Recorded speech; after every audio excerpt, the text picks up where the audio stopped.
السلام علیکم ورحمۃ اللہ وبرکاتہ۔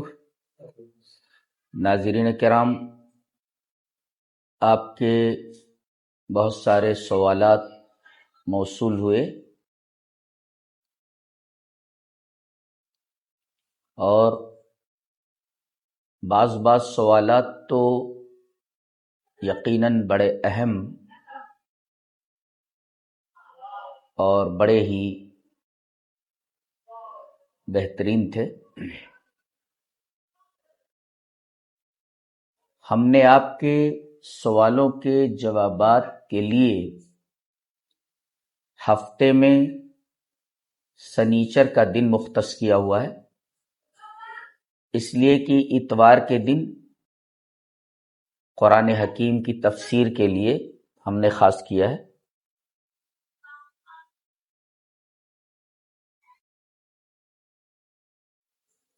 تو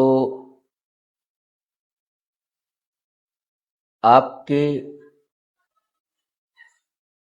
موصول ہونے والے سوالات کے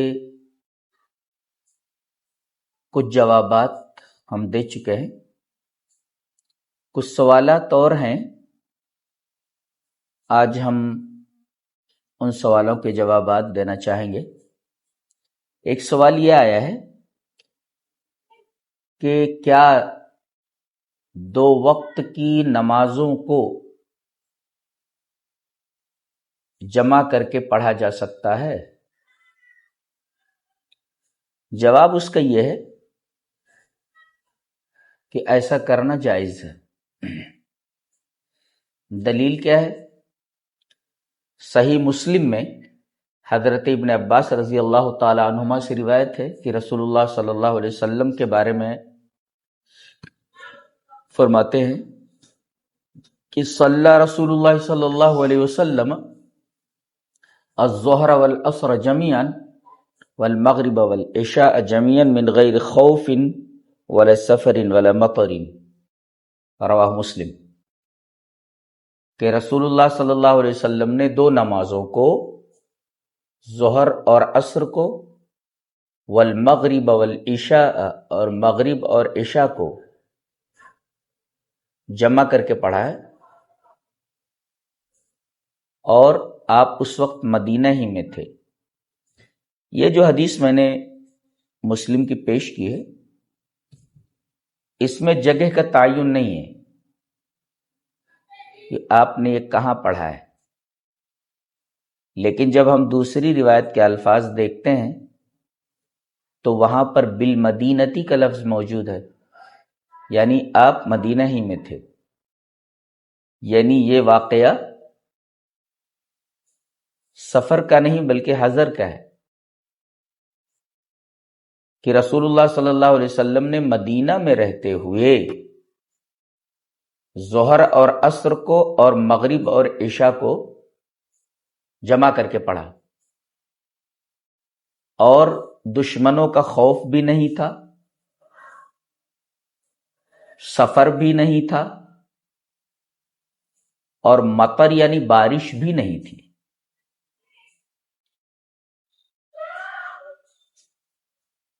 تو مسئلہ یہ معلوم ہوا کہ 2 وقت کی نمازوں کو، یعنی ظہر اور عصر اور مغرب اور عشاء کو، ان دونوں نمازوں کو جمع کیا جا سکتا ہے۔ اچھا، دوسری روایت جو سعید ابن جبیر نے حضرت ابن عباس رضی اللہ تعالیٰ عنہما سے نقل کیا ہے، اس میں الفاظ ہے صلی رسول اللہ صلی اللہ علیہ وسلم الظہر والعصر جميعا بالمدینۃ من غیر خوف ولا مطر۔ اب اس میں ایک نکتے والی جو بات ہے وہ یہ ہے کہ قال ابو الزبیری، ابو زبیر یہ کہتے ہیں فسألت سعیدا، میں نے سعید ابن جبیر سے پوچھا لما فعل ذلك، رسول اللہ صلی اللہ علیہ وسلم نے ایسا کیوں کیا؟ یہ دیکھیے، یہ حکمت دیکھیے کہ ظہر اور عصر کو ایک ساتھ جمع کر کے آپ نے پڑھا، اور مغرب اور عشاء کو ایک ساتھ جمع کر کے پڑھا۔ لما فعل ذلك، یعنی مل حکمت فی ذلک، اس میں کیا حکمت ہے، ایسا آپ نے کیوں کیا؟ فقال، تو سعید ابن جبیر نے کہا کہ یہ سوال جو تم نے مجھ سے کیا ہے، یہی سوال میں نے ابن عباس سے کیا، جو اس روایت کے راوی ہے کہ سألت ابن عباس کما سألتنی، جو سوال تم نے کیا ہے مجھ سے، وہ سوال میں نے ابن عباس سے کیا تھا، جو اس روایت کے راوی ہیں، کہ نبی کریم صلی اللہ علیہ وسلم نے ایسا کیوں کیا، لما فعل ذلك، ایسا کیوں کیا؟ فقال، کہتے ہیں کہ ابن عباس کہتے ہیں کہ نبی کریم صلی اللہ علیہ وسلم نے ایسا کیوں کیا، یہ دیکھیں حکمت بتائی جا رہی ہے کہ ارادہ، نبی کریم صلی اللہ علیہ وسلم نے ایسا اس وجہ سے کیا کہ آپ کا ارادہ یہ تھا اللہ یحرج احد من امتہ، کہ اپنی امت میں سے کسی کو آپ حرج اور مشقت میں نہ ڈالیں، یہ حکمت ہے۔ پتہ یہ چلا کہ امتیوں سے حرج اور مشقت کو دور کرنے کے لیے نبی کریم صلی اللہ علیہ وسلم نے حالت اقامت میں بھی، حضر میں بھی، ظہر اور عصر اور مغرب اور عشاء، ان دونوں نمازوں کو ایک ساتھ جمع کرنے کی اجازت دی ہے۔ حکمت یہ ہے کہ امت حرج اور مشقت میں مبتلا نہ ہو۔ ان الارجح هو القول بجواز الجمع بین الظہر والعصر والمغرب والعشاء فی الحضر، کہ راجح یہ ہے، بلکہ ارجح یہ ہے کہ ظہر اور عصر کو اور مغرب اور عشاء کو جمع کرنا جائز ہے۔ بجواز الجمع، جمع کرنا جائز ہے، کیوں؟ للحاجتی، ضرورت پڑنے پر۔ ہاں اتنا ہے کہ لمن لا یتخذہ عادتاً، کہ آدمی اس کو عادت نہ بنا لے، ضرورت پڑے تو ایسا کر سکتا ہے، لیکن ہمیشہ مستمرن ایسا مت کرے، یعنی اسے عادت نہ بنا لے۔ یہ آدم ایوبی کا اس سلسلے میں قول ہے، اور انہوں نے اس بات کو بیان کیا ہے کہ راجح یہ ہے کہ ان دو نمازوں کو جمع کر کے پڑھا جا سکتا ہے، جائز ہے، لیکن آدمی اس کو عادت نہ بنا لے۔ نبی کریم صلی اللہ علیہ وسلم نے جو ظہر اور عصر اور مغرب اور عشاء کو حضر میں جمع کیا، اس کی حکمت یہ ہے، علت یہ ہے کہ آپ کا کوئی امتی لِأَلَّا يُحْرِجَ أَحَدًا مِّنْ أُمَّتِهِ، آپ کی امتیوں میں سے کوئی، یعنی آپ کا کوئی بھی امتی حرج اور مشقت میں مبتلا نہ ہو۔ اور ویسے بھی قرآن حکیم کی آیت ہے وَمَا جَعَلَ عَلَيْكُمْ فِي الدِّينِ مِنْ حَرَج، دین میں اللہ تبارک و تعالی نے حرج نہیں بنایا ہے، حرج نہیں رکھا ہے۔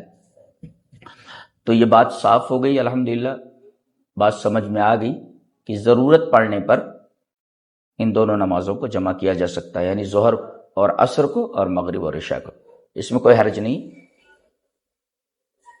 بلکہ جائز ہے۔ تو ہم اس پر ٹک کر دیتے ہیں، یہ آپ کے سوال کا جواب ہوا۔ جی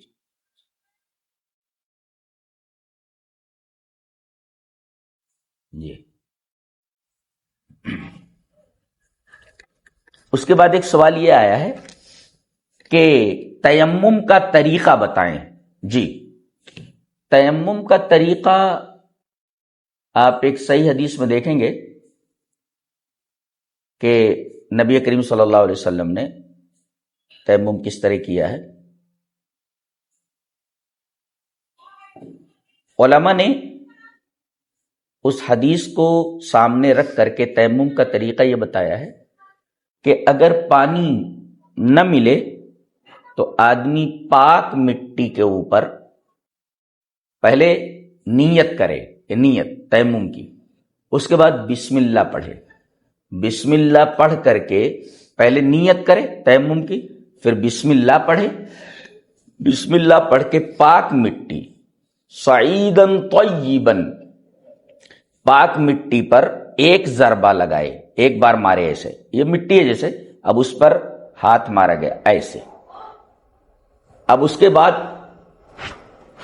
ثم نفضہما، یہ حدیث کے الفاظ ہے، آپ جھاڑ دو ہاتھ کو جھاڑ دو یا پھونک دو اس پر، کہ یہ جو ہاتھ کے اوپر گرد لگی ہے یہ تھوڑا اڑ جائے، ثم نفضہما، جھاڑ دو اس کو، یہ ضرب، آپ نے نیت کی تیمم کی، پھر آپ نے بسم اللہ پڑھا دو، اور اس کے بعد آپ نے پاک مٹی کے اوپر ایک ضربہ لگایا، بس ایک ضربہ لگانے کے بعد ثم نفضہما، پھر اسے آپ جھاڑ دیں، آپ پھونک مار دیں، اور اس کے بعد بائیں ہاتھ سے داہنے ہاتھ کے اوپر مسح کریں، پھر اس کے بعد دائیں ہاتھ سے بائیں ہاتھ کی ہتھیلی کی پشت پر، بس اتنا، رسغ تک، یہاں تک کرنے کی ضرورت نہیں ہے، یہاں تک ہی ہے، یہ آپ مسح کریں، اور اس کے بعد آپ اپنے چہرے کے اوپر ہاتھ پھیر لیں۔ وضو میں کیا ترتیب تھی؟ فاغسلوا وجوہکم وایدیکم الی المرافق، وہاں کیا تھا کہ چہرے کو پہلے دھلو اور ہاتھ کو بعد میں دھلو، ترتیب یہ تھی، لیکن تیمم میں جواز ہے کہ آدمی پہلے ہاتھ کے اوپر مسح کر لے اور اس کے بعد چہرے کے اوپر مسح کرے۔ آپ وہ حدیث دیکھیں گے تو آپ کو نظر آئے گا کہ وہاں نفضہما کے بعد ثم مسح ثم آیا ہے، ثم کا مطلب ہوتا ہے ترتیب اور تراخی، یعنی اس کے بعد ایسا کرنا ہے، ثم یہ کر لو پھر ایسا کر لو، تو آخر میں جو ثم آیا ہے وہ مسح وجہہ، ایسا آیا ہے کہ وہ اپنے جو ہے ہاتھوں کو اپنے چہرے کے اوپر پھیر لے۔ تو گویا کہ کبھی کبھی ترتیب کو حدیث متعین کرتی ہے، اور احادیث یہ قرآن حکیم کی شرح ہیں، اور سلف نے جس طریقے سے اس کو سمجھا ہے ہم اس طریقے سے اس کو سمجھتے ہیں۔ تو پہلے کیا ہوگا؟ پہلے یہ کرنا ہے کہ پہلے آپ نیت کریں تیمم کی پانی نہ ملنے پر، پھر اس کے بعد بسم اللہ پڑھیں اور پاک مٹی پر ہاتھ ماریں، ایک ضربہ، ایک بار بس، اور اس کے بعد جھاڑ دیں، پھونک ماریں، اور اس کے بعد بائیں ہاتھ کی ہتھیلی کو داہنے ہاتھ کی پشت پر پھیریں، اور پھر اس کے بعد دائیں ہاتھ کی ہتھیلی کو بائیں ہاتھ کی پشت کے اوپر پھیریں، اور اس کے بعد چہرے پر پھیر لیں۔ یہ راجح ہے، یہ ٹھیک ہے۔ بعض لوگوں نے دوسری ترتیب بھی بتائی ہے، لیکن یہ بہتر ترتیب ہے۔ تو یہ آپ کا تیمم کا طریقہ رہا۔ اس میں کتنے اسٹیپس ہیں؟ ایک تو آپ تیمم کی نیت کریں گے، ایک دوسرے آپ بسم اللہ پڑھیں گے، اور تیسرے آپ ایک ضربہ پاک مٹی کے اوپر ماریں گے، اور اس کے بعد اس کو جھاڑیں گے گرد کو، اور اس کے بعد بائیں ہاتھ کی ہتھیلی سے دائیں ہاتھ کی پشت پر مسح کریں گے، اور داہنے ہاتھ کی ہتھیلی سے بائیں ہاتھ کی پشت پر مسح کریں گے، اور پھر اس کے بعد چہرے پر دونوں ہاتھوں کو پھیر لیں گے، یعنی چہرہ بعد میں۔ یہ تیمم کا طریقہ ہے، اور وہ جو صحیح روایت ہے اس میں ترتیب یہی ہے، ثم مسح، ایسے ثم ہے۔ جی تو یہ آپ کے 2 سوالات ہو گئے۔ جی ایک سوال آ رہا ہے کہ بچے کی ولادت کے بعد اس کے کان میں اذان یا اقامت دی جاتی ہے، اس کا شرعی حکم کیا ہے؟ یعنی نو مولود کے کانوں میں اذان اور اقامت کہنا شریعت میں اس کا کیا حکم ہے؟ جواب اس کا یہ ہے کہ بچہ فطرت پر پیدا ہوتا ہے، کل مولود یولد علی الفطرہ، وہ خود اسلام پر پیدا ہوتا ہے، وہ توحید پر پیدا ہوتا ہے، وہ توحید لے کر آتا ہے، اسلام لے کر آتا ہے۔ اس کے ماں باپ اسے یہودی بنا دیتے ہیں، نصرانی بنا دیتے ہیں، مجوسی بنا دیتے ہیں۔ رہا احادیث کا معاملہ، تو یہ ذہن میں رکھ لیں کہ اس سلسلے میں 4 مرفوع روایتیں ہیں اور ایک اثر ہے، یعنی 4 مرفوع روایتیں ہیں جو نبی کریم صلی اللہ علیہ وسلم تک رفع ہوتی ہیں، اور ایک اس میں اثر ہے۔ لیکن یہ چاروں مرفوع روایتیں ضعیف ہیں، اور یہ جو 5واں ہے جو اثر ہے، یعنی 4 تو مرفوع روایتیں وہ ضعیف ہیں، اور یہ جو اثر ہے وہ بھی ضعیف ہے۔ لہذا نومولود کے کانوں میں اذان اور اقامت دینے کی کوئی دلیل صحیح ہمیں نبی کریم صلی اللہ علیہ وسلم سے اور صحابہ سے نہیں ملتی ہے۔ حدیثیں 4 ملی وہ ضعیف ہیں، اور ایک اثر ملا وہ بھی ضعیف ہے۔ لہذا چونکہ ثابت نہیں ہے، لہذا اس کام سے بچا جائے، پرہیز کیا جائے۔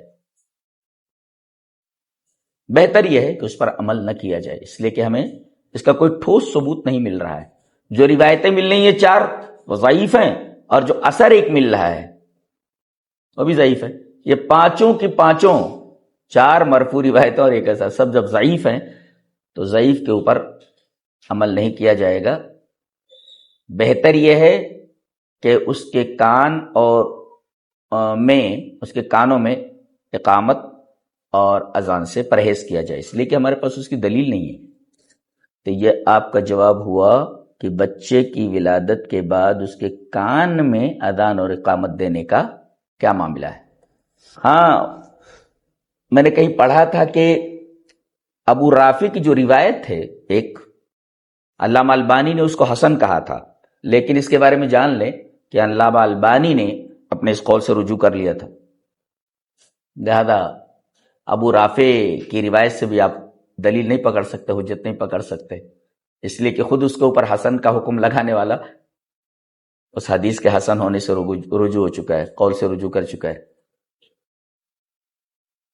جی، اب ایک سوال اور آ رہا ہے کہ غسل کتنی چیزوں پر واجب ہوتا ہے؟ یہ کہاں سے لا رہے بھئی آپ لوگ سوال؟ یہ غسل کتنی چیزوں پر واجب ہوتا ہے، یعنی کون کون سی ایسی چیزیں ہیں جن چیزوں پر غسل ضروری ہے؟ تو جہاں تک میں جانتا ہوں وہ 5 چیزیں ہیں۔ جی، 5 چیزوں پر غسل واجب ہوتا ہے۔ نمبر 1 جنابت، اس میں احتلام ہے، بیوی سے مقاربت ہے، تو یہ جنابت 1۔ دوسرے حیض 2، نفاس 3، اور ایک ہے اسلام لانا۔ آدمی جب اسلام لائے تو اس کے بعد غسل کرے، غسل واجب ہے۔ اور 5واں موت، آدمی مر جائے تو غسل دینا واجب ہے۔ لہذا ان 5 چیزوں پر غسل واجب ہوتا ہے: جنابت، حیض، نفاس، اسلام اور موت۔ جی، تو ہم اس پر بھی ٹک کر دیتے ہیں۔ یہ آپ کا سوال ہوا۔ اب ایک سوال آیا ہے، میں نے اس کو عربی میں کر لیا ہے، لہذا آپ لوگ اس کا ترجمہ کر لیں۔ اس کو جو ہے ہم کھل کر نہیں بیان کر سکتے، اس کو ہم نے عربی میں کر لیا ہے، آپ نے اردو میں بھیجا تھا کہ هل يجوز للزوج النظر الى عورت زوجته۔ یہ میں نے آپ کے موصول ہوئے سوال کو عربی میں کر دیا ہے۔ اب جو میں بولا ہوں عربی میں اس کو آپ ٹرانسلیشن کر لیں اردو وغیرہ کے اندر۔ جی، اور دیکھ سکتا ہے کیا نہیں ایسا؟ تو جواب اس کا یہ ہے کہ قد اباح اللہ لہ جماعہا، اس سے مقاربت کو جب اللہ تبارک و تعالی نے جائز قرار دے دیا ہے تو والجماع اشد من النظر، تو مقاربت جو ہے یہ نظر سے زیادہ، دیکھنے سے زیادہ شدید ہے، لہذا دیکھ سکتا ہے آدمی سے۔ اب آپ سوال کریں گے کہ بعض روایتیں ایسی ملتی ہیں کہ اگر وہ دیکھے تو ہناک احادیث منتشرۃ تدعی ان النظر الى فرج الزوجۃ یورث العمی، کہ دیکھنے سے اس کی طرف دیکھنا یہ اندھے پن کا سبب ہے۔ هذه الاحادیث كلها موضوعہ ضعیفہ ولا تعرف لها صحہ، یہ ساری کی ساری روایتیں موضوع ہیں اور ان کی سندیں صحیح نہیں ہیں اور ان کی صحت کو جانا نہیں جاتا ہے، اور تمام علماء نے وقد نص العلماء على ضعفها، اس کے ضعیف ہونے پر علماء نے نص رکھا ہے، جی واضح نص بیان کیا ہے کہ یہ دعویٰ کہ ان النظر الى فرض الزوجۃ یورث العمی نص العلماء على ضعفها۔ تو آپ کے اس سوال کا بھی جواب ہو گیا، دیکھ سکتے ہیں آپ، دیکھنا چاہیں تو جی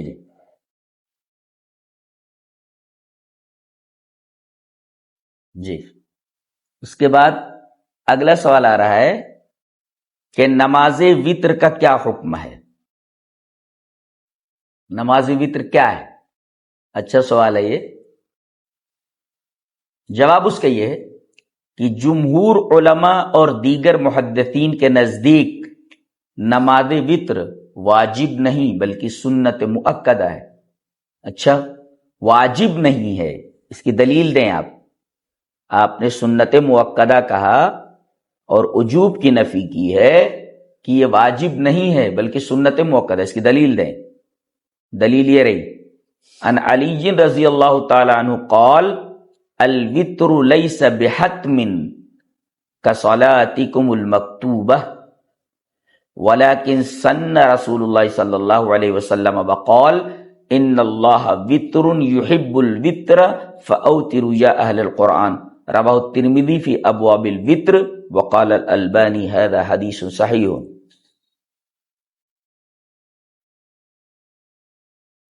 صاف اس میں حضرت علی فرما رہے کہ الوتر لیس بحتم، یہ ضروری نہیں ہے، لازمی نہیں۔ حتم مینس لازمی، یہ لازمی نہیں ہے۔ اچھا، یہ لازمی نہیں ہے تو لازمی نہیں ہے کا الٹا کیا لیں گے، عکس کیا لیں گے؟ آگے بتایا گیا کہ یہ حتم نہیں ہے، یہ لازمی نہیں، ولیکن سن رسول اللہ صلی اللہ علیہ وسلم، سنت کا پتہ چلا کہ جب یہ حتم نہیں ہے یعنی یہ لازم نہیں ہے تو گویا کہ واجب اور فرض نہیں ہے، اور اگلا ٹکڑا والا کہ سنہ رسول اللہ صلی اللہ علیہ وسلم، رسول اللہ صلی اللہ علیہ وسلم کی سنت ہے یہ۔ اچھا، تو حتم یہ لازمی نہیں ہے، واجب نہیں ہے، یہ دلیل ملی لیس بحتم سے۔ اور کصلاتکم المکتوبہ، تمہاری فرض نمازوں کی طرح یہ نہیں ہے، یہ لازم نہیں، جیسا فرض نمازیں لازم ہے تو یہ اس طرح نہیں ہے۔ تو معلوم ہوا کہ یہ فرض نہیں ہے، واجب نہیں ہے، اور ہمارے نزدیک فرض اور واجب ایک ہی ہے۔ حنفیہ اس میں فرق کرتے ہیں فرض اور واجب میں، ہمارے ہاں ایک ہی ہے۔ اچھا، تو حتم نہیں ہے، یہ لازمی نہیں ہے، تو کیا ہے یہ؟ ولیکن سن رسول اللہ صلی اللہ علیہ وسلم، رسول اللہ صلی اللہ علیہ وسلم کی سنت ہے یہ۔ اچھا، تو آپ نے کہا کہ سنت ہے، اب یہ ثابت کریں آپ کی یہ سنت مؤکدہ ہے۔ جی، لازمی نہیں ہے، ٹھیک ہے، سنت ہے یہ، ٹھیک ہے، مانتے ہیں، لیکن آپ نے کہا کہ سنت مؤکدہ ہے، تو سنت مؤکدہ ثابت کریں۔ اس سلسلے میں یہ روایت دیکھیں کہ ان ابن عمر رضی اللہ تعالیٰ عنہما قال کان النبی صلی اللہ علیہ وسلم یصلی فی السفر علی راحلتہ، آپ نفل نماز سفر میں اپنی سواری کے اوپر پڑھ لیتے تھے، حیث توجہت بھی، جس طرف وہ مڑ جاتی تھی، اور یومی ایمان صلاۃ اللیل، اس طرح نماز وتر بھی آپ سواری پر پڑھ لیتے تھے۔ یہ ایک دلیل ملی اس لیے کہ سواری آپ کے قبضے میں اگر ہے تو آپ فرض نماز سواری کو روک کر کے پڑھیں گے، اور اگر نفل ہے تو آپ جس طرف وہ متوجہ ہو جائے تو آپ اپنی سواری کے اوپر نفل نمازیں پڑھ سکتے ہیں۔ تو یہ اس کے نفل ہونے کی ایک دلیل ملی، اور اس میں ہے کہ الا الفرائض، سوائے فرائض کے، جی یعنی فرض نماز آپ سواری پر نہیں پڑھتے تھے بلکہ اتر کر پڑھتے تھے، تو یہ فرض نہیں ہے، اور اپنی سواری کے اوپر وتر پڑھتے تھے۔ اب دیکھیے آپ اس نماز کو سفر میں بھی نہیں چھوڑتے تھے، اس کا مطلب یہ ہوا کہ جس نماز کو آپ سفر میں نہ چھوڑتے ہوں، ظاہر ہے کہ وہ سنت مؤکدہ ہے، سفر میں بھی آپ نہیں چھوڑ رہے، تو یہ سنت تاکیدی کی بات یہاں سے حاصل ہو گئی۔ جہاں تک آپ کا سوال ہے کہ وتر کب سے کب تک پڑھا جا سکتا ہے، سو اس سلسلے میں شرح نووی علی مسلم آپ دیکھیں گے، مسلم کے اوپر جو نووی کی شرح ہے امام نووی کی، اس میں آپ مطالعہ کریں گے تو دیکھیں گے کہ نماز عشاء کے بعد یعنی نماز عشاء ختم ہو گئی، اس کے بعد سے لے کر طلوع فجر کے مابین درمیان جب بھی آپ چاہیں وتر پڑھ سکتے ہیں، یعنی نماز عشاء کے اختتام کے بعد سے لے کر آپ طلوع فجر تک آپ وتر کو پڑھ سکتے ہیں۔ گویا نماز عشاء کے بعد سے رات کے تمام حصوں میں نماز وتر پڑھنے کا جواز موجود ہے، شرح مسلم للنووی میں ہے، اور صحیح الجامع میں بھی ایک روایت موجود ہے اس سلسلے میں کہ اس کا وقت یعنی وتر کا وقت نماز عشاء اور طلوع فجر کے درمیان ہے، نماز عشاء اور طلوع فجر کے درمیان ہے، عشاء کی نماز ختم ہوئی اور فجر کے طلوع تک یہ جو وقفہ ہے، جو دورانیہ ہے، اس دورانیے میں آپ کبھی بھی وتر کی نماز پڑھ سکتے ہیں۔ یہ آپ کے اس سوال کا جواب ہوا کہ پڑھنا کب تک اسے پڑھنا ہے۔ جی ایک صاحب سوال، اس پر ہم ٹک کر دیتے ہیں۔ جی ایک سوال یہ بھی آیا ہے کہ شوہر اپنی بیوی سے کتنے عرصے تک جدا رہ سکتا ہے؟ یہ معاملات بہت سارے لوگوں کو پیش آتے ہیں کہ جیسے آدمی باہر چلا گیا اور کافی عرصہ وہاں گزارتا ہے اور بیوی اس سے جدا رہتی ہے، شاید اس تناظر میں انہوں نے یہ سوال پوچھا ہے۔ اس سلسلے میں کوئی تعین نہیں ملتی ہے کہ کوئی شرعی تعین ہو۔ ہاں حضرت عمر ابن خطاب رضی اللہ تعالی عنہ کا ایک قول ملتا ہے، اور یہ سنن کبریٰ بیہقی میں ہے، اور حضرت امام احمد امام اہل سنہ حضرت امام احمد بن حنبل رحمہ اللہ کا ایک جواب ہے ایک سائل کے سوال کے جواب میں، وہ ہم دونوں پیش کر دیتے ہیں، کیا کہتے ہیں وہ۔ فقال عمر بن الخطاب رضی اللہ تعالی عنہ لحفصۃ بنت عمر رضی اللہ تعالی عنہما، حضرت عمر نے اپنی بیٹی حفصہ سے پوچھا۔ ایک نکتہ آپ سمجھ رہے ہیں اس میں کہ شرعی مسئلہ بیان کرنے میں اور شرعی مسئلہ حاصل کرنے میں پوچھنے میں بالکل شرم نہیں ہونی چاہیے، اس لیے کہ ان تمام مسائل کا تعلق شریعت سے ہے، اور شرعی مسئلے کو پوچھنے میں اور شرعی مسئلے کے بارے میں سوال کرنے میں بالکل شرم محسوس نہیں کرنی چاہیے۔ بعض لوگ ہیں کہ اگر ذرا کھل کر کے کسی مسئلے کو بیان کیا جائے تو کہتے لیجئے ارے مولوی بس کر، ارے بھائی مسئلہ شریعت کا ہے، مولوی بس کیوں کرے بھائی، اور مولوی تو بس کیے ہوئے ہے، سوال آپ لوگوں کا ہے نا، تو ارے مولوی بس کر، ارے مولوی بس کر۔ اب یہ دیکھیے ایک باپ اپنی بیٹی سے پوچھ رہا ہے، حضرت عمر اپنی بیٹی سے پوچھ رہے ہیں، حضرت حفصہ سے کیا پوچھ رہے ہیں؟ کم اکثر ما تصبر المرأة عن زوجها، کہ عورت اپنے شوہر سے زیادہ کتنی مدت تک صبر کر سکتی ہے. دیکھو ایک باپ پوچھ رہا ہے اپنی بیٹی سے. اب آپ کہہ سکتے ہیں ارے مولوی بس کر. ابھی دیکھیے حضرت عمر بن خطاب کے بارے میں آپ کیا کہیں گے؟ اپنی بیٹی سے پوچھ رہے ہیں کہ ایک عورت اپنے شوہر کے بغیر کتنے عرصہ تک صبر کر سکتی ہے. سوال بہت ہی اہم ہے. سوال کا تعلق شریعت سے ہے، اس لیے کہ عورت فتنے میں مبتلا ہو سکتی ہے، اس لیے سوال بہت اہم ہے. انہوں نے اپنی بیٹی سے پوچھا کہ کتنے عرصے تک عورت اپنے شوہر سے جدا رہ کر صبر کر سکتی ہے. حضرت حفصہ نے بھی، چونکہ مسئلہ شریعت کا تھا، انہوں نے فوراً جواب دیا 6 یا 4 مہینے تک، 4 یا 6 مہینے تک. فقالت 6 او 4 اشہر، 6 او 4 اشہر، 6 مہینہ یا 4 مہینہ بس. فقال عمر رضی اللہ تعالیٰ عنہ، حضرت عمر رضی اللہ تعالیٰ عنہ نے فرمایا لا احبس الجیش اکثر من هذا، فوج میں جو لوگ بھرتی ہوتے ہیں اور دور دراز محاذوں پر چلے جاتے ہیں، میں کسی فوجی کو آئندہ اس مدت سے زیادہ نہیں روکوں گا. یعنی 6 مہینہ یا 4 مہینے سے زیادہ، 4 یا 6 مہینوں سے زیادہ میں کسی فوجی کو محاذ پر اس کی بیوی سے الگ نہیں چھوڑوں گا، نہیں روکوں گا، بلکہ اجازت ہوگی کہ وہ آ جائے. تو یہ تو حضرت عمر رضی اللہ تعالیٰ عنہ کا ایک سوال تھا، جس کے جواب میں ان کی بیٹی نے کہا کہ 4 مہینے یا 6 مہینے بغیر شوہر کے بیوی صبر کر سکتی ہے.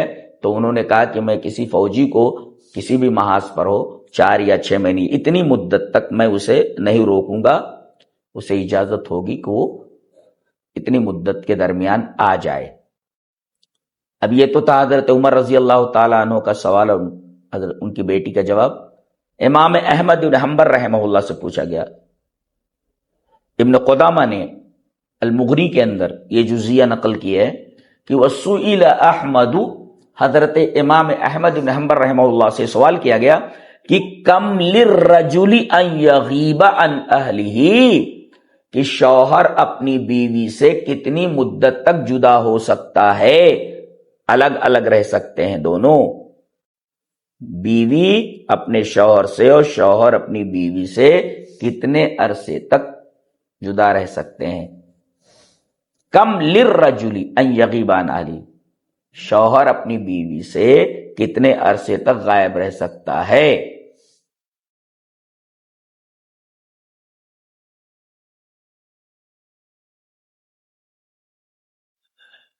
تو حضرت امام احمد بن حنبل سے جو یہ سوال کیا گیا تو آپ نے جواب دیا کہ یروا 6 اشہر، روایت کی جاتی ہے 6 مہینے کی.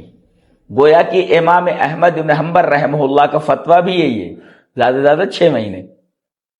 حضرت عمر بن خطاب رضی اللہ تعالیٰ عنہ کی روایت بہقی میں ہے سنن کبریٰ میں، اس میں 4 اور 6. حضرت امام احمد بن حنبل رحمہ اللہ نے یہ کہا کہ یروا 6 اشہر، روایت کیا جاتا ہے 6 مہینے، 6 مہینے روایت کیا جاتا ہے. یہ ابن قدامہ نے مغنی میں نقل کیا ہے. تو گویا کہ فتویٰ بھی امام احمد بن حنبل رحمہ اللہ کا 6 مہینے ہے.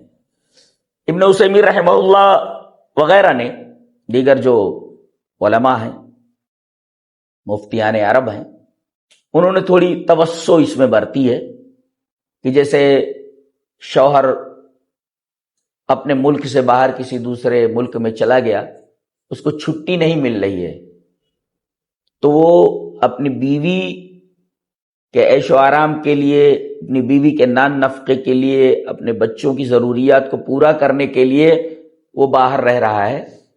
تو عورت کو چاہیے کہ جہاں تک ہو سکے صبر کرے، اور اگر صبر پر قادر نہ ہو تو اسے واپس آنے پر زور دے۔ یہ ابن عثیمین رحمہ اللہ اور دیگر علماء نے اس میں توسع پیدا کیے۔ تو یہ آپ کے سوال کا جواب رہا۔ ایک اہم سوال اور آ رہا ہے کہ ایک عورت شادی شدہ ہے، اس سے زنا کا صدور ہو جاتا ہے، شادی شدہ عورت ہے، زنا کر لیتی ہے۔ واہ، شیطان کیسے مردوں اور عورتوں کے پیچھے پڑا رہتا ہے، ایسا بھی کروا دیتا ہے۔ جی، سوال یہ ہے کہ ایک عورت نے زنا کیا اور اس کے شوہر نے اسے رنگے ہاتھوں پکڑ لیا، اب وہ طلاق دینا چاہتا ہے، مگر عورت کے گھر کے بڑے لوگ بیٹھ کر بولے کہ اسے معاف کر دو۔ کچھ دنوں کے بعد شوہر نے معاف کر کے اسے گھر میں رکھ لیا۔ کیا اسلام میں یہ جائز ہے کہ کوئی عورت زنا کرے تو شوہر اسے معاف کر کے اپنے گھر میں بیوی بنا کر رکھے؟ قرآن و حدیث کی روشنی میں جواب دیں، بڑی مہربانی ہوگی۔ دیکھیے، اس سلسلے میں فتویٰ یہ ہے علماء کا کہ فَإِذَا زَنَتْ إِمْرَأَتُكَ فَفَارِقْهَا، یہ حدیث جو بیان کی جاتی ہے کہ اگر تمہاری بیوی زنا کر لے تو اس کو ہکال دو، اس کو جدا کر دو۔ لَيْسَ حَدِيثًا صَحِيحًا، یہ حدیث صحیح نہیں ہے، بل ہوا من الاحادیث الموضوعہ، بلکہ یہ گڑھی ہوئی احادیث میں سے، گڑھی ہوئی روایتوں میں سے، لہذا اس روایت کے پیش نظر یہ فیصلہ کرنا صحیح نہیں ہے۔ تو جواب اس کا کیا ہے؟ جواب اس کا یہ ہے کہ وَالْمَرْأَةُ إِذَا تَابَتْ وَرَجَعَتْ إِلَى اللَّهِ جَلَّ وَعَلَا فَزَوْجُهَا يُمْسِكُهَا، یہ فتویٰ ہے، اور ابن باز رحمہ اللہ کا فتویٰ بھی اسی طریقے کا ہے کہ عورت اگر توبہ کرتی ہے کہ غلطی ہو گئی مجھ سے، وَرَجَعَتْ إِلَى اللَّهِ، اور اللہ سے رجوع کرتی ہے، انابت کرتی ہے، فَزَوْجُهَا يُمْسِكُهَا، تو اس کا شوہر اسے روک لے۔ اب آگے بتاتے ہیں، دلیل دیتے ہوں، کونها زنت لا يحرمها علیہ زناها، اس کا زنا کرنا یہ شوہر کے اوپر بیوی کو حرام نہیں کرتا۔ جی، گویا بیوی کا زنا کرنا یہ فسخ نکاح کو واجب نہیں کرتا کہ اگر بیوی زنا کر لے تو نکاح فسخ ہو جاتا ہے۔ زنا فسخ نکاح کا سبب نہیں ہے، اور اس پر کوئی دلیل شرعی موجود نہیں ہے جی کہ اگر عورت زنا کر لے تو نکاح سے نکل جاتی ہے اور نکاح فسخ ہو جاتا ہے، ایسی کوئی دلیل موجود نہیں ہے۔ لہذا اگر وہ توبہ کرتی ہے تو آپ اسے معاف کر سکتے ہیں اور بیوی بنا کر رکھ سکتے ہیں، لیکن شرط یہ ہے کہ وہ توبہ کر لے۔ ولیکن علیہا، اس کے اوپر واجب ہے، لازم ہے، ان تتوب الی اللہ توبۃ صادقۃ، وہ سچی توبہ کرے۔ وعلیہا ان ترجع عن ھذا الباطل، اس باطل کام سے، اس بیہودہ کام سے، اس ناجائز اور حرام کام سے توبہ کرے اور اس کی طرف نہ لوٹے۔ وان تتحفظ بعد ذلک، اور اس کے بعد وہ اپنے عصمت و آبرو کی حفاظت کرے۔ اگر وہ ایسا کرتی ہے تو شوہر اسے اپنے پاس رکھ سکتا ہے، اور اگر نہیں چاہتا تو پھر اس کو طلاق دے کر اسے جو ہے اس کے میکے بھیج سکتا ہے اور اس سے الگ ہو سکتا ہے، یہ اس کے اوپر ہے۔ یہ آپ کے سوال کا جواب ہے۔ زنا کرنے کے بعد شوہر اپنی بیوی کو روک سکتا ہے، فزوجها یمسکها، روک سکتا ہے، اس لیے کہ زنا یہ سبب فسخ نکاح نہیں ہے، اس پر کوئی دلیل شرعی موجود نہیں ہے۔ یہ دیکھیے، یہ سوال بھیج رہے ہیں کہ کچھوے، دریائی گھوڑے، مگرمچھ اور خار پشت کا کھانا حلال ہے یا حرام؟ خار پشت، جس کو میرا خیال ہے کہ عربی میں قنفس کہتے ہیں، وہ جب کوئی جانور اس کے اوپر حملہ کرتا ہے تو وہ اپنے بدن کو پھلا لیتا ہے تو ایسے کانٹے اس کے بدن کے اوپر نکل آتے ہیں، تو چیتے تک کی ہمت نہیں ہوتی ہے کہ اس کو پکڑ سکے، اس لیے کہ پورے بدن کے اوپر بڑے بڑے کانٹے ہوتے ہیں جس سے شکار کرنے والے شکاری کا چہرہ زخمی ہو سکتا ہے، اور بہت خطرناک وہ کانٹے ہوتے ہیں۔ وہ تو غالباً اس کو خارپشت کہا جاتا ہے، اس عربی میں قنفذ کہتے ہیں۔ تو آپ کا پہلا سوال کیا ہے؟ کچھوا۔ اچھا، کھانا چاہیں گے کچھوا؟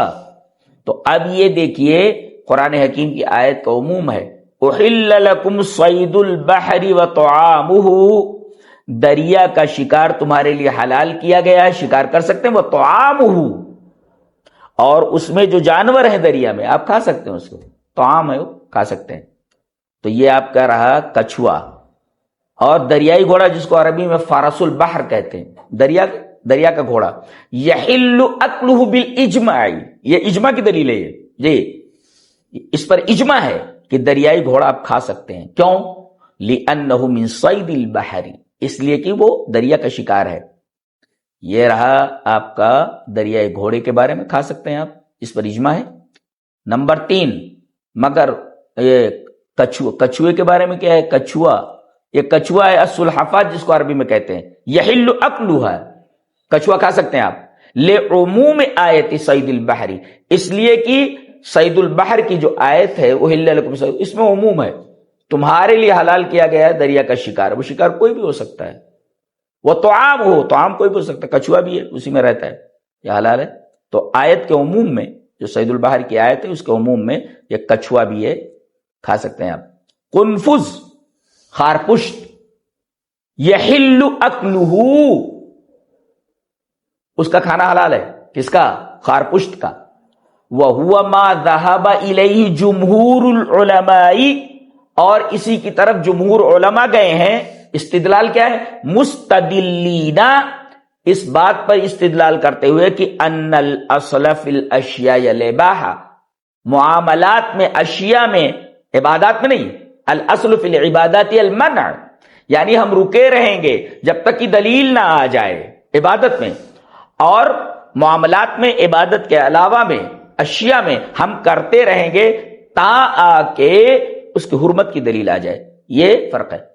تو فی العبادات، الاصل فی العبادات المنع، والاصل فی الاشیاء الاباحہ، عبادت کے باب میں ہم رکے رہیں گے، عبادت کے باب میں ہم رکے رہیں گے تا آ کے اس کی دلیل آ جائے، ہم رکے رہیں گے۔ المنع، ہم اس وقت تک نہیں کریں گے جب تک دلیل نہیں آ جاتی عبادت کے باب میں، لیکن اشیاء کے باب میں ہے، اس کا معاملہ الگ ہے، ہم کرتے رہیں گے تا آ کے اس کے ناجائز ہونے کی، اس کا حرام ہونے کی دلیل آ جائے، یہ دلیل ہے۔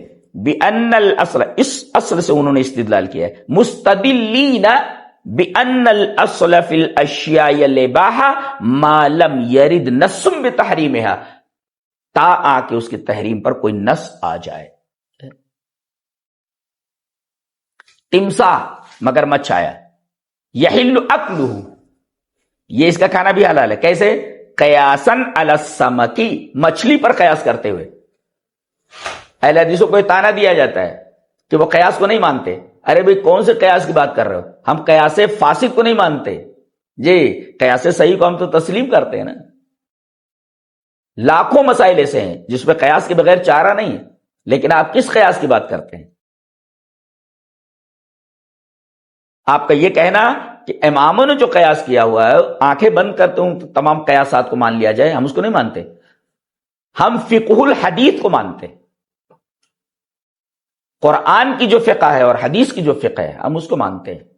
تو یحل اکلہ قیاسا علی السمک، وہ بھی مچھلی بھی دریا میں رہتی ہے اور یہ مگرمچھ بھی دریا میں رہتا ہے۔ فهو يعتبر من صید البحر وطعامہ، اور اس کو بھی صید البحر اور اس کے کھانے کا اعتبار کیا جاتا ہے۔ وَإِن كَانَ بَعْضُ الْعُلَمَاءِ، اگرچہ بعض علماء کی رائے ہے، وَكَانَ بَعْضُ الْعُلَمَاءِ رَأَوْا، بعض علماء کی رائے ہے عدم اباحتہ، یہ جائز نہیں ہے۔ کون؟ یہ گھڑیال جو ہے مگرمچھ، لِكَوْنِهِ مِنْ ذَوَاتِ الْأَنْيَابِ، اس لیے کہ یہ دانتوں والا ہے، دانت والے ہیں۔ اور زیناب جو ہے، زیناب جو ہے یہ جانور یہ ممنوع ہے. ذیناب کا مطلب ہوتا ہے کچلیوں والے دانت، وہ پوائنٹڈ جو ہوتے ہیں، تو پوائنٹڈ دانت ہوتے ہیں اس کے. اس وجہ سے ذو ناب ہونے کی وجہ سے بعض علماء کی رائے یہ کہ جائز نہیں ہے. اب اس کے دانت دیکھیں کیسے ہوتے ہیں، بالکل پوائنٹڈ ہوتے ہیں جی. تو وَإِن كَانَ بَعْضُ الْعُلَمَاءِ رَأَوْا، بعض علماء کی رائے یہ ہے عدم اباحتہ کہ یہ جائز نہیں ہے. کیوں؟ لِكَوْنِهِ مِن ذَوَاتِ الْأَنْيَابِ، اس لیے کہ حدیث میں ذوناب جو ہوتے ہیں کچلیوں والے دانت والے ایسے جانور حرام ہیں. لیکن راجح کیا ہے؟ الا ان الراجح انه يجوز اكله، راجح یہ ہے کہ گھڑیال کھا سکتے ہیں آپ جی. یہ ہم مارک کر دیتے ہیں. یہ آپ کا کیا سوال تھا؟ کچھوا، دریائی گھوڑا، مگرمچھ اور خارپشت جی حلال ہے.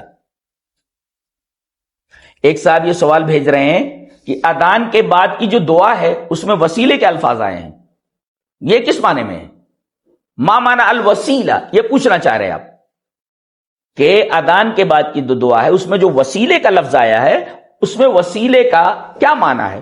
جی اس میں تو واضح ہے نا، یہ حدیث ہے. شاید آپ نے وہ حدیث دیکھی نہیں. چلیے وہ حدیث پڑھ لیتے ہیں. عن عبد الله بن عمرو بن العاص رضی اللہ تعالی عنہ انه سمع النبي صلی اللہ علیہ وسلم يقول اذا سمعتم المؤذن فقولوا مثل ما يقول. مؤذن جو ہے وہ جیسا کہہ رہا ویسا آپ کہیں، سوائے حی علی الصلاۃ حی علی الفلاح کے، کہ آپ وہاں کہیں گے جی، وہاں آپ لا حول ولا قوت الا باللہ کہیں گے. ورنہ مؤذن جیسا کہہ رہا ہے آپ اسی طرح کہیں گے، جواب دیں گے. اور جب اذان ختم ہو جائے تو ثم صلو علیہ، پھر پہلے آپ میرے اوپر درود بھیجیے.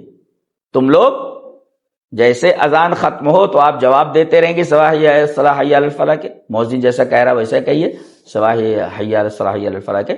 پھر جب اذان ختم ہو جائے تو پہلے درود پڑھو. ثم صلو علیہ، دیکھیں یہ ثم آیا، ثم تراخی اور ترتیب کے لیے، ثم صلو علیہ. اب آپ دیکھیے یہاں کہتے وہ نحو پڑھاتے ہیں اور اس میں سب دنیا بھر کے نکات اس میں بتاتے ہیں، لیکن یہ نہیں بتاتے کہ بھئی سما یہ ترتیب و تراخی کے لیے آتا ہے. مانتے ہیں ہم کہ واو مطلق جمع کے لیے آتا ہے، وہ ٹھیک ہے، لیکن سما تو ترتیب و تراخی کے لیے ہے نا. تو درود پڑھنے کے لیے کب کہا گیا ہے؟ درود پڑھنے کے لیے کہا گیا جب اذان ختم ہو جائے. پہلے آپ کیسے پڑھ سکتے؟ سما یہ لفظ بتاتا ہے کہ ترتیب یہ ہے کہ اذان کے بعد آپ پہلے درود پڑھیں گے، اذان ختم ہوئی اب درود پڑھیں گے. اور اس کے بعد فضیلت بتائے گی. فَإِنَّهُ مَنْ صَلَّى عَلَيَّ صَلَاةً صَلَّى اللَّهُ بِهَا عَشْرًا، جو میرے اوپر ایک بار درود بھیجے اللہ اس کے اوپر 10 بار صلات کرتا ہے. اچھا پھر اس کے بعد ثم صلو علیہ کے بعد درود کے بعد آپ کو کیا کہنا؟ ثم، پھر یہ ترتیب و تراخی کے لیے آخر میں آپ یہ کہیں گے ثم صلو اللہ لی الوسیلہ، پھر میرے لیے اللہ سے وسیلہ مانگو.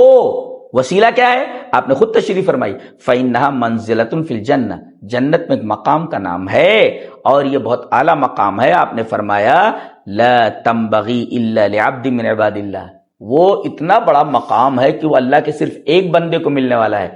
آپ نے فرمایا وہ میرے لیے نہیں، ایسا نہیں آپ نے فرمایا، ایسا کریں وَأَرْجُو، یہ نبی کریم صلی اللہ علیہ وسلم. یہاں دیکھیے معمولی کوئی مر گیا یا کہیں کچھ ہو گیا اسے کہتے یہ شہید ہے، یہ فلاں ہے، یہ فلاں ہے. یہاں دیکھیے نبی کریم صلی اللہ علیہ وسلم کو اچھی طرح معلوم ہے کہ وہ مقام آپ کے لیے ہے اور اس مقام کا نام وسیلہ ہے، وہ آپ کو ملنے والا ہے. لیکن ڈائریکٹ آپ نے یہ نہیں کہا، آپ کی تواضع دیکھیے. اللہ اس میں کیا کیا اسباق ہے ہمارے لیے. تھوڑی سی نیکی کر لیتے ہیں تو شو آف کرنے کے لیے در پہ رہتے ہیں ہم. یہاں دیکھیے اتنا بڑا مرتبہ آپ کو عطا کیا جا رہا ہے فَإِنَّا مَنزِلَةٌ فِي الْجَنَّةِ، اور یہ بھی آپ نے فرمایا صرف اللہ کے ایک بندے کو ملنے والا ہے وہ. لا تنبغی الا لعبد من عباد اللہ. علماء کو چاہیے کہ اس پوری حدیث کو پہلے ضبط کریں اور ضبط کرنے کے بعد ایک عالمانہ تقریر جمعہ کی اس کے اوپر کریں جی. اور اس میں اس وسیلہ کو لے لیں جس وسیلہ کے بارے میں لوگ جو ہے گمراہ ہیں اور غلط روٹ کے اوپر چلے گئے. آپ نے فرمایا وہ اللہ کے ایک ہی بندے کو ملے گا، وہ ایک منزلہ ہے، ایک مقام ہے وہ اعلیٰ. وَأَرْجُو أَنْ أَكُونَ ہوا، ایک ہی بندے کے لیے، اور میں امید کرتا ہوں، اللہ اکبر، میں امید کرتا ہوں کہ میں وہی ہوں گا. جس بندے کو اللہ تبارک و تعالیٰ وہ مقام دینے والا ہے.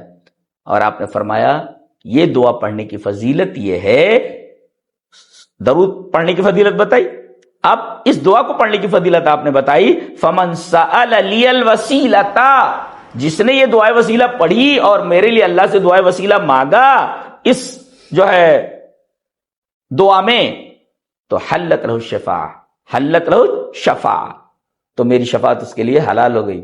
میں قیامت کے دن ایسے شخص کی سفارش کروں گا. یہ آپ کا جواب ہو گیا کہ آپ نے پوچھا تھا کہ وسیلہ کیا ہے. وسیلہ یہ بہت اعلیٰ مقام ہے اور یہ ایک ہی بندے کو ملے گا، وہ ہمارے نبی افضل الانبیاء جناب محمد الرسول اللہ صلی اللہ علیہ وسلم کو ملے گا. اب آگے ایک سوال بھیج رہے ہیں صاحب، کیا زکوٰۃ کا پیسہ امام مسجد کو دینا جائز ہے؟ سوال جو ہے واضح نہیں ہے، ہم اس کو واضح کرتے ہیں. زکوٰۃ کا پیسہ مسجد کے امام کو دینا جائز ہے؟ یہ سوال ہے. جواب، یجوز اعطاء الزکاۃ لامام المسجد، زکوٰۃ کا پیسہ امام مسجد کو دینا جائز ہے. کب؟ جب وہ مصارف ثمانیہ میں آتا ہو، جو 8 مصارف زکوٰۃ کے. اذا کان فقیرا و محتاجا، جب وہ فقیر و محتاج ہو تو اسے مصارف ثمانیہ میں داخل ہونے کی وجہ سے اسے زکوٰۃ کا مال دیا جائے گا. الشرط الاساسی، بنیادی شرط یہ ہے، ہوا ان یکون الامام من مصارف الزکاۃ الثمانیہ، شرط یہ ہے، بنیادی شرط یہ ہے کہ وہ مصارف ثمانیہ کے دائرے میں آتا ہو، جیسا فقیر ہو یا کچھ بھی ہو، ان میں سے 8 مصارف میں سے کسی ایک مصرف کے تحت آتا ہو تو جائز ہے اس کو دینا. جی، لیکن یہاں ایک بنیادی چیز ہے کہ تنخواہ دے سکتے ہیں کہ نہیں، یہ ایک الگ چیز ہے. مسجد کے امام کی تنخواہ زکوٰۃ کے مال سے دینا یہ ایک الگ مسئلہ ہو گیا. تو اس سلسلے میں وقال الشیخ ابن جبرین رحمہ اللہ، ابن جبرین رحمہ اللہ نے اس سلسلے میں فرمایا، لا تدفع الزکاۃ راتبا للامام او المؤذن، مؤذن اور امام دونوں کو بھی زکوٰۃ کے مال سے تنخواہ نہیں دی جائے گی. ہاں، وہ محتاج اور فقیر ہیں، اس اعتبار سے ان کو دیے، زکوٰۃ کے مال سے ان کی تنخواہ نہیں دی جائے گی، راتب نہیں دی جا سکتی. یہ خاص طور سے انہوں نے پوچھا ہے. لیکن ان کا فقیرا و مسکینا جاز دفعها له بصفت الفقر والحاجہ، جب فقر اور حاجت کی صفت آ گئی کہ فقیر ہو تو مصارف ثمانیہ میں آ گیا، جائز اس کو دینا. دون ان یکون مکافاتا علی الامامۃ والاذان، یہ اذان اور امامت کا بدلہ نہیں ہوگا، یہ مکافات نہیں ہوگا. خاص طور سے اس پوائنٹ کو نوٹ کیا جائے. تو یہ آپ کا سوال ہو گیا اور اس کا جواب. یہ ایک سوال بہت اچھا سا آ رہا ہے، اس میں بہت لمبا چوڑا انہوں نے لکھا ہے، اور ان کے سوال کا خلاصہ یہ ہے کہ جب کوئی آپ کے اوپر درود بھیجتا ہے تو وہ درود آپ تک پہنچتا ہے. شاید وہ یہ کہنا چاہ رہے ہیں کہ نبی کریم صلی اللہ علیہ وسلم درود پڑھنے والے کے درود کو سنتے ہیں. لا لا لا لا، نبی کریم صلی اللہ علیہ وسلم یا کوئی بھی قبر میں یا برزخ میں دنیا والوں کی آوازیں نہیں سنتا ہے. تو درود کا معاملہ کیا ہے؟ درود کا معاملہ کیا ہے؟ اس سلسلے میں نبی کریم صلی اللہ علیہ وسلم کی ایک حدیث دیکھیں، علامہ البانی نے صحیح کہا ہے اور امام نسائی رحمہ اللہ نسائی شریف کتاب الصحاح کے اندر لائیں.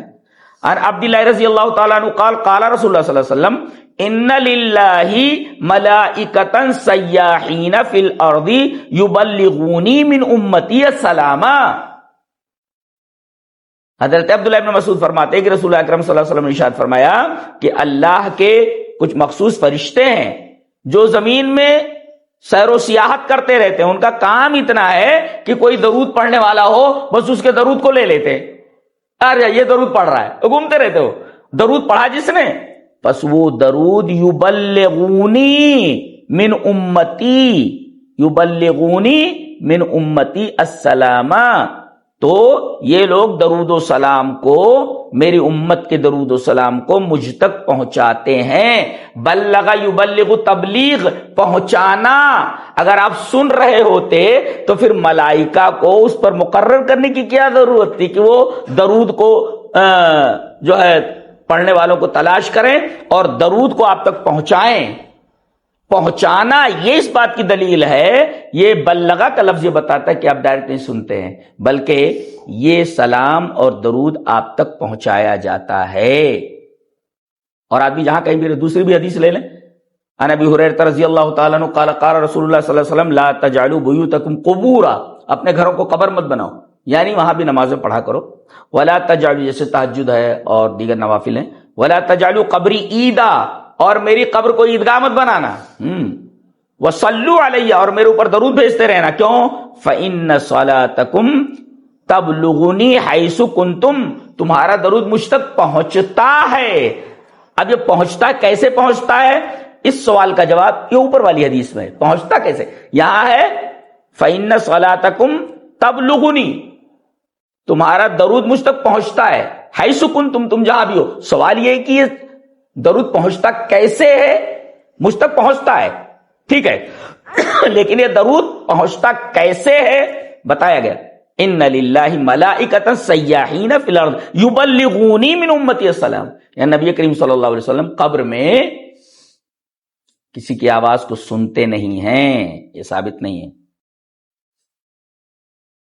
اچھا، اب آپ یہ کہہ سکتے ہیں کہ نبی کریم صلی اللہ علیہ وسلم اپنی قبر میں زندہ ہیں یا نہیں زندہ ہیں؟ شہداء تو قبر میں زندہ ہیں. اس سلسلے میں جو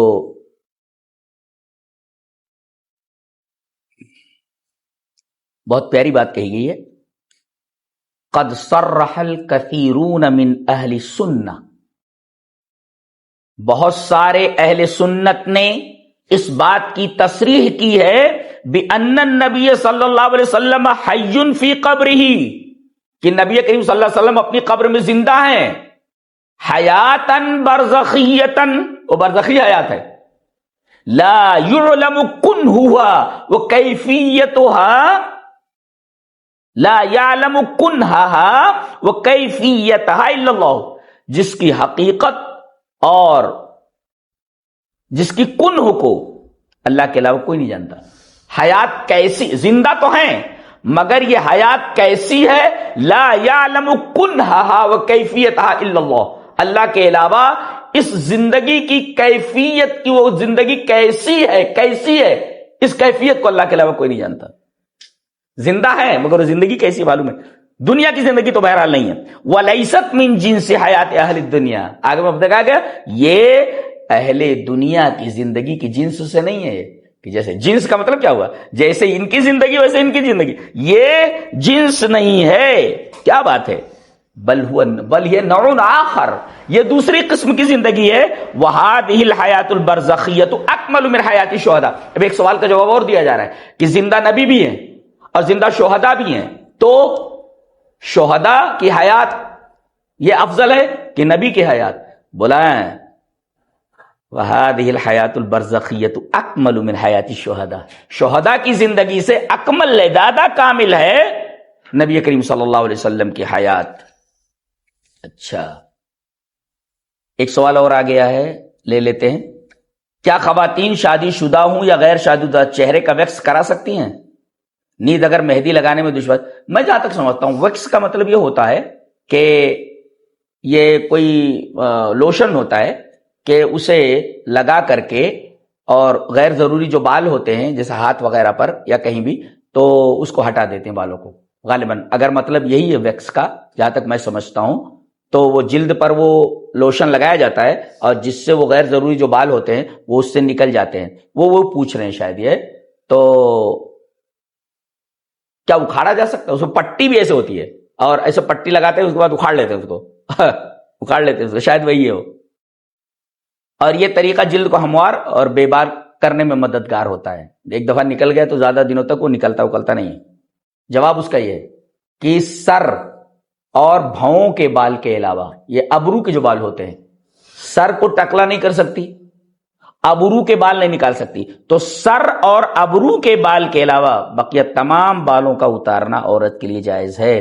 ابرو اور سر کے بال نہیں اتار سکتی عورت، نہ ابرو کا کوئی بال کاٹ سکتی ہے، نہ مونٹ سکتی ہے. باقی جسم کے بال عورت یا تو خود اتار دے یا پھر اس کا خامند یا کوئی جو ہے اپنے خود ہی اس کو کر لے. تو سر اور ابرو کے بال کے علاوہ باقی بال اتارنے جائز ہیں، غیر ضروری ہے. جی، غیر ضروری جو بال ہیں. ایک سوال اور آ رہا ہے کہ چہرے کا حجاب یہ واجب ہے کہ نہیں؟ چہرے کا پردہ واجب ہے کیا ہے؟ مسئلہ مختلف فیہا ہے.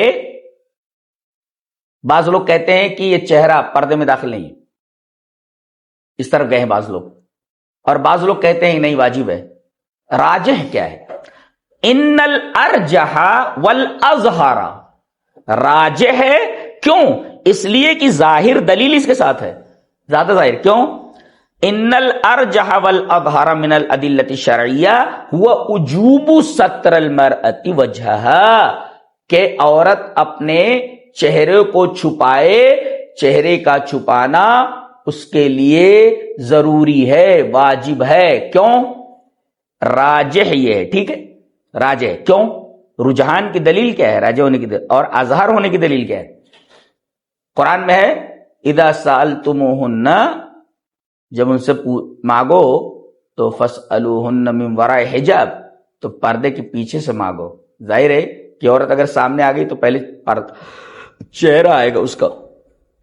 اور اس آیت کریمہ کی شرح اگر دیکھنا چاہیں تو ایک غزوے میں نبی کریم صلی اللہ علیہ وسلم تھے اور حضرت عائشہ رضی اللہ تعالی عنہا کسی ضرورت کے تحت وہ دوسری طرف چلی گئی تھیں اور یہ قافلہ وہاں سے نکل گیا تھا، اور چھوڑے ہوئے سامان کی نگرانی کے لیے، اس کی دیکھ ریکھ کے لیے صفوان ابن معطل سلمی جو مقرر تھے وہ پیچھے تھے. حضرت عائشہ رضی اللہ تعالیٰ عنہ فارغ ہونے کے بعد آئیں تو دیکھا کہ قافلہ اٹھ چکا ہے، چلا جا چکا ہے، چلا گیا ہے، اور صفوان ابن معطل سلمی اونٹ کے ساتھ وہاں موجود ہیں. اور انہوں نے حضرت صفوان ابن معطل کی آواز سنی کہ نبی کریم صلی اللہ علیہ وسلم کی حرمہ جو ہے محترمہ یہیں رہ گئی. آواز سنی تو فرماتی ہیں خمرت وجہی.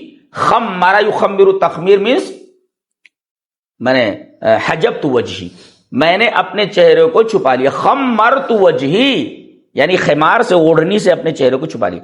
تو راجح اور اظہر دلائل کی روشنی میں یہ ہے کہ پردہ چہرے کا ہے، یہ واجب ہے.